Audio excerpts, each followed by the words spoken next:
दोस्तों, एक ऐसी रिपोर्ट जो पूरे भारत के शेयर मार्केट को तहस नहस कर देती है, झकझोर देती है, जिसके बारे में आप सभी पिछले साल ही बहुत व्यापक उस पर चर्चा हो चुकी थी। और उसने क्या किया कि अडानी जैसे दिग्गज, जो कि एशिया के सबसे बड़े अमीर थे और दुनिया के वो तीसरे चौथे नंबर के अमीर थे, उनकी नेटवर्थ को आधा कर दिया जिस रिपोर्ट ने। वो रिपोर्ट क्या है आप जानते हैं? Hindenburg report.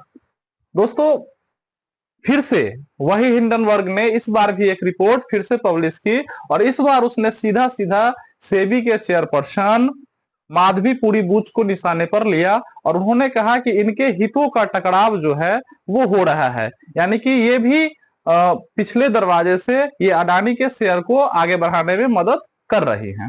तो आखिर ये हिंडनबर्ग है क्या और इसने इतना बड़ा तहलका कैसे मचाया और ये करती क्या है, इसके बारे में आज थोड़ा सा हम इस वीडियो में जानने का प्रयास करेंगे। दोस्तों देखिए, हिंडनबर्ग हिंडनबर्ग जो दोस्तों है वो एक यूएस इन्वेस्टमेंट रिसर्च फर्म है। वो इन्वेस्टमेंट से रिलेटेड क्या करती है? रिसर्च करती है कि शेयर मार्केट में रिसर्च कैसे जाए। तो इन्वेस्टमेंट रिसर्च फर्म है जिसका एस्टेब्लिशमेंट कब हुआ था? 2017 में इसकी स्थापना हुई थी और इसकी स्थापना जो है वो नेथन एंडरसन ने की।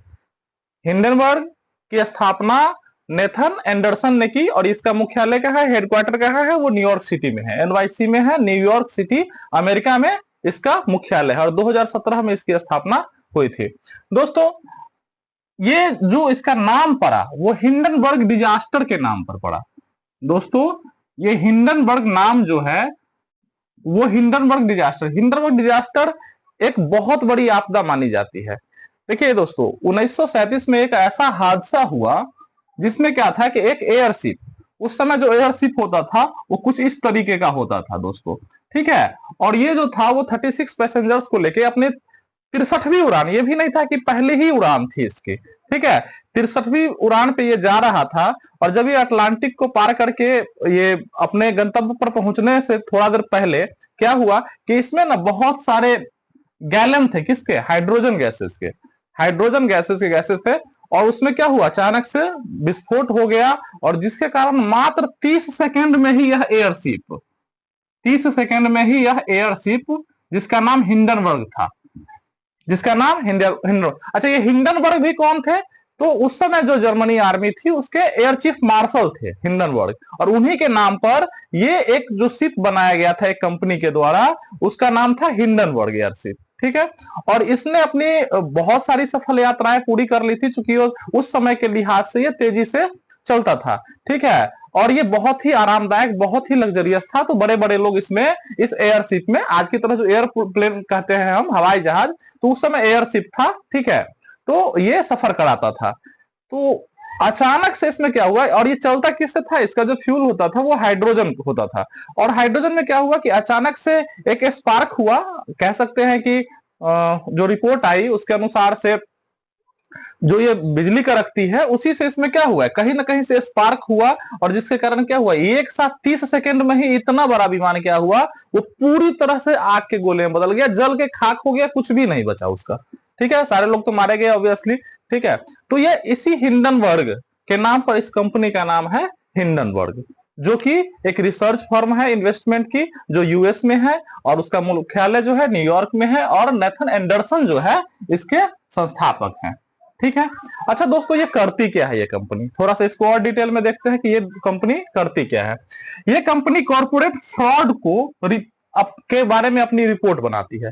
ये बहुत सारी कंपनियों का, ठीक है, क्या करती है, एक रिपोर्ट प्रकाशित करती है कि उस कंपनी के शेयर्स ऐसे तो नहीं कि उसको मैनिपुलेट किया जा रहा है, उसको बढ़ा चढ़ा कर उसके शेयर को प्राइस को क्या दिखा रहा है, ज्यादा दिखा रहा है, और उस कंपनी की जो वास्तविक स्थिति है वो उतनी अच्छी नहीं है, उसके शेयर को क्या किया जा रहा है, बढ़ा चढ़ा कर दिखाया जा रहा है।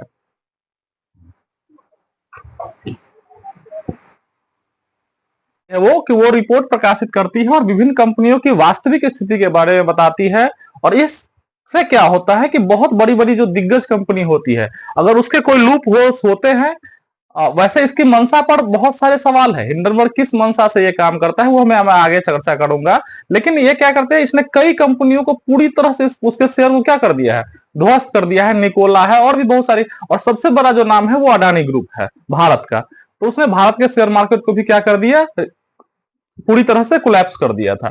अच्छा, इसमें ये यूज क्या करता है, ये अपना रिसर्च करने के लिए किन किन चीजों का यूज करता है, तो यूज पब्लिक रिकॉर्ड्स, वो पब्लिक रिकॉर्ड्स को भी, जो पब्लिक में रिकॉर्ड्स होते हैं जो कंपनी जारी करती है, उसकी वो गहन जांच करता है, और उसमें कहां कहां से इन्वेस्टमेंट आया उन चीजों की भी वो जांच करता है। दूसरा है कॉर्पोरेट डॉक्यूमेंट्स का भी वो यूज करता है, और जो इंप्लॉइज होते हैं कंपनी के, उससे भी ये साठगांठ करके उसके इंटरनल ये क्या करता है, जो भी बातें होती है उसको जानने का प्रयास करता है, और उस आधार पर वो एक रिसर्च प्रकाशित करता है, और किसी भी कंपनी को क्या करता है, तहस नहस करके छोड़ देता है। और उसके जो कॉर्पोरेट फ्रॉड्स है, देखिए ये हमेशा गलत नहीं हुई है, ये हिंडनबर्ग रिपोर्ट जो है वो हमेशा गलत, कई मामलों में, जैसे निकोला के मामले में अमेरिका की जो जांच एजेंसी बैठी तो बाद में उसने दोषी पाया था, ठीक है, और उसने कहा था कि हाँ कंपनी में गड़बड़ी हुई थी, तो ये हमेशा गलत नहीं होती है, ठीक है। तो लेकिन अब इसकी मंशा पर सवाल तो उठाए जा रहा है, खासकर अडानी प्रकरण में पिछली बार देखा गया कि सुप्रीम कोर्ट की निगरानी में ये हुआ, सेबी ने जांच किया, लेकिन उसमें कुछ खास पाया नहीं गया था, तो इसकी मंशा पर सवाल तो खैर हमेशा रहेगा, लेकिन ये कई बार सही भी हुई है, ऐसा नहीं कि हिंडनबर्ग हमेशा गलत हुई है, ठीक है। अच्छा, ये कंपनी क्या करती है, कॉर्पोरेट फ्रॉड को उजागर करती है, ठीक है, उसके लिए वो पब्लिक रिकॉर्ड्स का, कॉर्पोरेट डॉक्यूमेंट का, और एम्प्लॉयज जो उसके होते हैं उसका वो यूज कर लेती है, और उसी से वो बात को उजागर करती है कि हाँ ये कंपनी जो है वास्तविक इसका शेयर इतना नहीं होना चाहिए, ठीक है, इसके शेयर को जानबूझ के क्या किया गया है, शेयर प्राइस को बढ़ाया गया है। अब आगे बढ़ते हैं दोस्तों। अच्छा, ये करके ये करती क्या है, इसने कॉर्पोरेट फ्रॉड को उजागर किया, लेकिन ये किया तो फिर इसको फायदा क्या होने जा रहा है। देखिए दोस्तों, ये एक शॉर्ट सेलिंग कंपनी भी है, हिंडनबर्ग जो है। अच्छा देखिए दोस्तों, अगर सपोज कीजिए कोई एक ग्रुप है जिसका उसने क्या किया कि एक रिपोर्ट प्रकाशित किया, जैसे अडानी को ही ले लें, एक उदाहरण के तौर पर हम ले लेते हैं, ये जनवरी 2023 में इसने रिपोर्ट जारी किया था पहली बार, और पूरे शेयर मार्केट को क्या कर दिया था, भारत के तहस नहस कर दिया था। अडानी जो कि एक जायंट है, बहुत बड़े एशिया के सबसे रिचेस्ट पर्सन थे और दुनिया के तीसरे चौथे नंबर के, उनकी जो अपनी नेटवर्थ थी वो लगभग 120 बिलियन डॉलर से घट के आधी, लगभग 59 बिलियन डॉलर के आसपास रह गई थी। सोचिए कि आधी आधी संपत्ति एक महीने में उसको डाउन करा दिया कंपनी को। तो उनकी कंपनी को जितने भी ग्रुप्स में कंपनियां थी उस सारे के शेयर क्या हो गए थे, लाल हो गए थे, ठीक है, इसका मतलब डाउन हो गया था। तो ये इतनी खतरनाक रिपोर्ट इसकी थी। तो अडानी, उसने क्या किया, उसने कहा कि अडानी के ग्रुप में वित्तीय अनियमितताएं हुई है, जैसे इसके शेयर को, शेयर प्राइस को क्या करके ज्यादा करके दिखाया गया है, शेयर प्राइस को हाई करके दिखाया गया है। जैसे इसका शेयर प्राइस जो होना चाहिए था एक्चुअली, कंपनी के वैल्यूएशन, कंपनी के रेपुटेशन और कंपनी का जो वित्तीय स्ट्रेंथ है उसके हिसाब से उससे बहुत ज्यादा है। और उसमें उसने कहा था कि गौतम अडानी या उनकी कंपनी जो है विभिन्न माध्यमों से ऑफशोर कंपनियों के द्वारा क्या करते हैं, अपने ही कंपनी में इन्वेस्टमेंट कराते हैं, और जब इन्वेस्टमेंट कराते हैं तो क्या होता है, शेयर का प्राइस ऊपर हो जाता है। अच्छा, ये ऑफशोर कंपनी क्या है, वो ज्यादातर मॉरिशस की कंपनियां थी, लगभग 38 कंपनियां ऐसी हिंडनबर्ग ने बताई जो कि मॉरिशस से जुड़ी हुई थी, और कहा कि वो अडानी के ही लोगों की कंपनियां थी, और उनके थ्रू वो क्या कर रहे थे, हवाला का भी उसने ये किया कि हवाला के थ्रू भी वो पैसा यहाँ लगा के और अपने शेयर्स में लगा रहे थे, ताकि मेरा शेयर का प्राइस क्या हो जाए, ऊपर उठे, जबकि ये गलत है। नियामक जो सेबी है उसका जो रूल है उसके अनुसार से आप अपने कृत्रिम रूप से आप बढ़वा नहीं सकते हैं। और वो जो ऑफशोर कंपनियां थी वो वास्तविक कोई कंपनी होती ही नहीं है, वो सिर्फ रिकॉर्ड पर क्या होता है कि एक कंपनी हम बना लिए, ठीक है, ताकि हमारा ब्लैक मनी भी क्या हो जाए, व्हाइट मनी हो जाए, और उसके थ्रू हम क्या करते हैं, किसी शेयर में पैसा लगा दिए बहुत ज्यादा, ठीक है। तो यही कहा हिंडनबर्ग ने कि ऑफशोर कंपनी जो कि केवल कागजों पर वो कंपनी है, जिसका कोई विशेष अस्तित्व नहीं है, वो सिर्फ पैसे लगाने के लिए उन कंपनियों का यूज अडानी के लोगों ने किया, और अडानी के शेयर्स को क्या किया, बढ़ा दिया। लेकिन अडानी ने इन सारी बातों को पूरी तरह से खारिज किया, और बाद में कोर्ट के द्वारा भी उनको क्लीन चिट और सेबी के द्वारा भी उनको क्लीन चिट मिली थी। तो अच्छा, ये शॉर्ट सेलिंग से पैसा कमाती है। अब हिंडनबर्ग की मंशा पर इसलिए सवाल दोस्तों उठता है कि देखिए, किसी भी काम करने का मोटिव बहुत इंपॉर्टेंट है। आप कोई गलत काम करते हैं या सही काम करते हैं तो उसके पीछे का मोटिव बहुत इंपॉर्टेंट है, मोटिव आखिर आपका क्या है उस काम को करने का।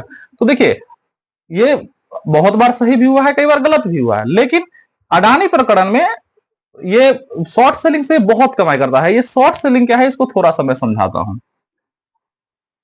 सपोज कीजिए शॉर्ट सेलिंग देखिए दोस्तों, पहले मैं आपको टेक्निकल भाषा में बताता हूं कि शॉर्ट सेलिंग वह प्रक्रिया है जिसके द्वारा हम बिना शेयर को खरीदे ही उसको बेच सकते हैं। आपको जानकर बड़ा अच्छी लगेगा कि ये कौन सा प्रोसेस हुआ कि हम खरीदे नहीं है किसी शेयर को और उसको बेच भी दिए। होता क्या है दोस्तों कि आप किसी ना किसी ब्रोकर फर्म से जुड़े होते हैं। जैसे मैं एक उदाहरण ले लूं, आप मोतीलाल ओसवाल से, शेयर खान से, किसी से जुड़े हुए हैं, आपका कोई ब्रोकर है, ठीक है, और आप क्या है, इन्वेस्टर है, और आप इसके थ्रू इन्वेस्ट करते हैं शेयर मार्केट में, ठीक है। आप सपोज कीजिए, अच्छा, जब आप ब्रोकर और आप में कुछ ऐसा एग्रीमेंट होता है, ठीक है, मार्जिन अमाउंट के द्वारा, तो कहते हैं ब्रोकर आपको एक फैसिलिटी देता है। एक फैसिलिटी क्या देता है कि आप हमारे यहां मार्जिन अमाउंट अगर 10,000 रखे हुए हैं तो हम आपको 20,000 तक का शेयर खरीदने का अनुमति देते हैं हम अपने तरफ से। यानी कि 10,000 एक तरह से इसने क्या किया, मार्जिन दिया किसको, इन्वेस्टमेंट को, कि आप 10,000 ज्यादा तक का शेयर क्या होता है, खरीद सकते हैं। देखिए फिर से मैं समझा दूं कि ये सभी को उपलब्ध नहीं रहता है फैसिलिटी। जिसका भी मार्जिन अकाउंट रहता है तो वो 10,000 मान के चलिए मार्जिन अकाउंट में वो रखा हुआ है, तो कंपनी क्या करती है, जैसे मोतीलाल ओसवाल है, आप स्टॉक्स है, कोई भी आपको ये फैसिलिटी देगी कि आप 20,000 तक का शेयर प्राइस खरीद सकते हैं। यानी कि 10,000 एक्स्ट्रा, आपका तो 10,000 है ही, आप 10,000 एक्स्ट्रा भी शेयर इतने पैसे से खरीद सकते हैं। और अच्छा, ये अमाउंट तो हमने प्रतीकात्मक रूप से लिया है उदाहरण के लिए, और ये करोड़ों में हो सकता है। तो अब क्या हुआ कि कोई शेयर है 100 रुपए का, और हिंडनबर्ग ने क्या किया कि हिंडनबर्ग जानती है कि मैं कल एक रिपोर्ट पब्लिश करने जा रहा हूं, ठीक है, और ये बहुत ज्यादा, इससे मार्केट क्या होगा, क्रैश हो जाएगा उस कंपनी का, जिस कंपनी के बारे में, तो जैसे इसने अडानी को टारगेट किया था जनवरी 2023 में, तो उसने क्या किया कि शॉर्ट सेल कैसे किया उसने, कि इसके बहुत सारे शेयर को बेच दिया उसने। अच्छा, बेच कैसे दिया, इससे पैसा, इसका ही पैसा था, ब्रोकर था, उसका पैसा था, और उसने क्या क्या कहा कि मैं पहले बेच ही देता हूं। तो मान के चलिए इसने क्या किया कि 100 रुपया अभी मार्केट प्राइस चल रहा है, मार्केट प्राइस, अभी मार्केट प्राइस किसी शेयर का 100 रुपया चल रहा है मार्केट प्राइस। तो उसने कहा कि ठीक है, हम ना इतना यूनिट, यानी 1 लाख, 2 लाख, 1 करोड़ यूनिट क्या करते हैं, जितना जिसका यूनिट हो सकता है, मे बी उसको जितना उपलब्ध हो जाए, ठीक है, ये चूंकि वो यूनिट तो हमेशा उपलब्ध होता नहीं, जितना यूनिट उपलब्ध है, तो क्या करता है कि ब्रोकर से लेके और क्या करता है, ये पहले बेच देता है। यानी पहले बेचा जाता है किसमें, शॉर्ट सेलिंग में। कितने पर बेच दिया गया, अभी का जो मार्केट रेट था 100 रुपया, उस पर उसने क्या किया कि मान के चलिए 10 शेयर को उसने बेच दिया। अच्छा, ये 10 शेयर किसके थ्रू उपलब्ध हुआ था, ब्रोकर के थ्रू इसको उपलब्ध हो गया था, ठीक है। तो 10 शेयर बेच दिया, यानी कि 1,000 रुपया में इसने क्या किया, बेच दिया। क्लियर, यानी कि शॉर्ट सेलिंग में क्या होता है, शेयर को बेच दिया जाता है, भले वो आपके पास शेयर हो या ना हो, ठीक है, आप ब्रोकर के थ्रू ये काम कर लेते हैं। अब क्या हुआ कि इसको पता था कि जब मेरी रिपोर्ट आएगी तो ये क्या हो जाएगा, इसका शेयर जो अडानी का है वो धड़ाम से नीचे गिरेगा उसका प्राइस। तो सपोज कीजिए उसकी बात सही भी हो जाती है, और मार्केट में हलचल के कारण, मार्केट में डर के कारण एक बहुत खौफ का वातावरण कायम हो जाता है कि नहीं अब तो अडानी डूब जाएगी। तो जितना लोग है क्या करते हैं, पैसा को निकालने के लिए अपना शेयर क्या करने लगते हैं, बेचने लगते हैं, ठीक है। तो जितना पैसा मिला बेच के निकला, तो क्या होता है, प्राइस शेयर का काफी डाउन हो जाता है, ठीक है, जब मार्केट में हलचल होती है। तो अब सपोज कीजिए इसका 100 रुपया का शेयर जो था वो कितने में आ गया, 80 रुपए पर आ गया, 20 रुपया एक शेयर में डाउन हो गया, ठीक है। तो अब हिंडनबर्ग क्या करेगी कि उसने ब्रोकर से 10 शेयर लिए थे, उदाहरण के लिए 10 शेयर लिए थे, इसने कहा कि आप हमको इतना बेचने दीजिए 10 शेयर, और मैं आपको एक समय के बाद आपको 10 शेयर खरीद के आपको फिर से दे दूंगा, किसको, ब्रोकर को, ठीक है। अच्छा, अब चूंकि शेयर मार्केट डाउन कर गया तो अब उसका प्राइस 80 रुपया है, तो उसको 10 ही शेयर तो ब्रोकर को देने हैं हिंडनबर्ग को। तो वो अब कितना में मिला इसको, 800 रुपए में ये इसको मिल गया, और इसने क्या हुआ, 10 शेयर खरीदा, 10 शेयर, और इसको किसको दे दिया, ब्रोकर को लौटा दिया, ठीक है। और इस प्रकरण में इसको क्या हुआ कि 200 रुपए का मुनाफा हो गया। देखिए इसके पास अपना शेयर नहीं था, ठीक है, इसने एक रिपोर्ट बनाई और जिसके बारे में इसने अनुमान लगाया कि इससे मार्केट में हलचल मचेगी, ये क्या होगा, डाउन कर जाएगा शेयर, और इस आधार पर उसने शेयर बहुत सारे खरीद लेते हैं, और उससे वो मार्जिन कमा लेता है, प्रॉफिट कमा लेता है, ठीक है। और वो फिर ब्रोकर को रिटर्न कर दिया, 200 रुपए कमा लिए, इससे कुछ नहीं लगा, ठीक है। थोड़ा सा जो इंटरेस्ट होता है ब्रोकर का ये ब्रोकर जो जिस मार्जिन मनी पर देती है तो मार्जिन ब्याज भी लगाती है, तो वो थोड़ा सा वो मार्जिन ब्याज देता है, फिर भी उसको 200 रुपया। अगर ये करोड़ों का काम हो तो सोच सकते हैं कितना कितना पैसा ये एक एक दिन में ये शॉर्ट सेलिंग से कमाता है। तो शॉर्ट सेलिंग वह प्रक्रिया है जिसके द्वारा हम शेयर को क्या करते हैं, पहले बेच देते हैं, बाद में फिर रेट घटता है तो उतना खरीद के फिर जिससे हम लिए हुए होते हैं शेयर अपने ब्रोकर से उधार, उसको हम क्या करते हैं, लौटा देते हैं। तो इस तरह से शॉर्ट सेलिंग करके हिंडनबर्ग करोड़ों करोड़ रुपया कमाती है। तो इसीलिए यहाँ पर इंडियन जो एक्सपर्ट्स थे उनका कहना था कि हिंडनबर्ग की नीयत जो है भारतीय इकोनॉमी के प्रति उतनी अच्छी नहीं है और ये मार्केट को क्रैश कराना चाहते हैं, भारत जो एक बढ़ती हुई इकोनॉमी है इसको। लेकिन ये जांच का विषय है, वो तो खैर आगे होगा, ठीक है। ये जो प्रक्रिया थी वो मैंने आपको समझाई कि हिंडनबर्ग एक इन्वेस्टमेंट रिसर्च फर्म है, यूएसए की है, और ये पब्लिक रिकॉर्ड, कॉर्पोरेट डॉक्यूमेंट और एम्प्लॉय का यूज करके फ्रॉड को उजागर करती है और ये फिर शॉर्ट सेलिंग करके पैसा भी बनाती है, ठीक है।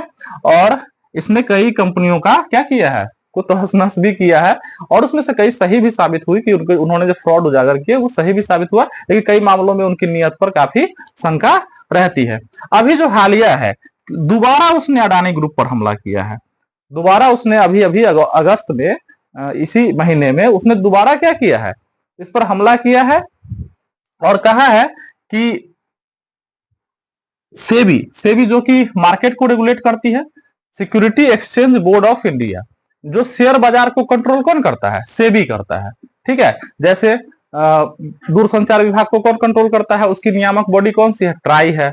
जैसे बीमा को पूरे इंश्योरेंस सेक्टर के मार्केट को कौन करता है, IRDA, insurance regulatory and development authority.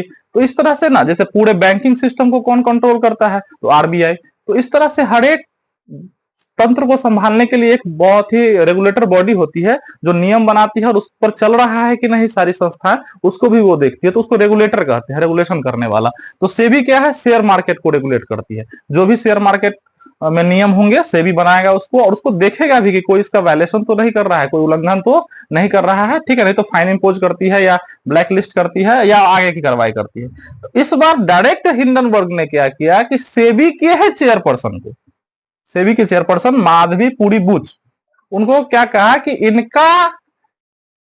इनकी दया है अडानी कंपनी पे, जो उसने आरोप लगाया है कि इनके भी पैसे क्या है अडानी ग्रुप में पिछले दरवाजे से लगे हुए हैं। वैसे माधवी पुरी जी ने इनका पूरी तरह से क्या किया है, खंडन किया है, कहा कि मेरा तो पूरा जीवन ही क्या है, खुली किताब है, मेरे सारे अकाउंट्स जो है वो पब्लिक हैं, कोई भी चेक कर सकता है, तो ये इनका है। तो वो अब प्रकरण कैसे आगे बढ़ता है वो देखना है, ठीक है। लेकिन अभी फिर से उसने क्या किया, अडानी को टारगेट करना शुरू किया कि अडानी में जो है वो सेबी के ही जो चेयरपर्सन है और उनके हस्बैंड है, उनके पैसे लगे हुए हैं। तो कैसे ये विश्वास किया जाए कि ये सही रूप से जांच अडानी कंपनीज की करेंगे। तो ये तो आगे जांच का विषय है। मैंने आपको आज पूरा ये बताया कि हिंडनबर्ग क्या है, हिंडनबर्ग का नाम कैसे पड़ा, हिंडनबर्ग शॉर्ट सेलिंग कैसे करती है, फ्रॉड को उजागर करने के लिए वो किन मेथड्स का यूज करती है और कैसे पैसे बनाती है, और अडानी पर उसका क्या प्रभाव पड़ा। मैंने तो वही बताया कि अडानी की जो अपनी नेटवर्क थी वो आधी रह गई, और वो एशिया के जो रिचेस्ट पर्सन थे वो टॉप 30 में चले गए, 23वें पोजीशन पर चले गए। तो इतनी खतरनाक इसकी रिपोर्ट ने शेयर मार्केट में हलचल मचाया था। तो उम्मीद है आपको पूरा हिंडनबर्ग प्रकरण समझ में आया होगा। बने रहिए हमारे साथ। धन्यवाद। जय हिंद, जय भारत।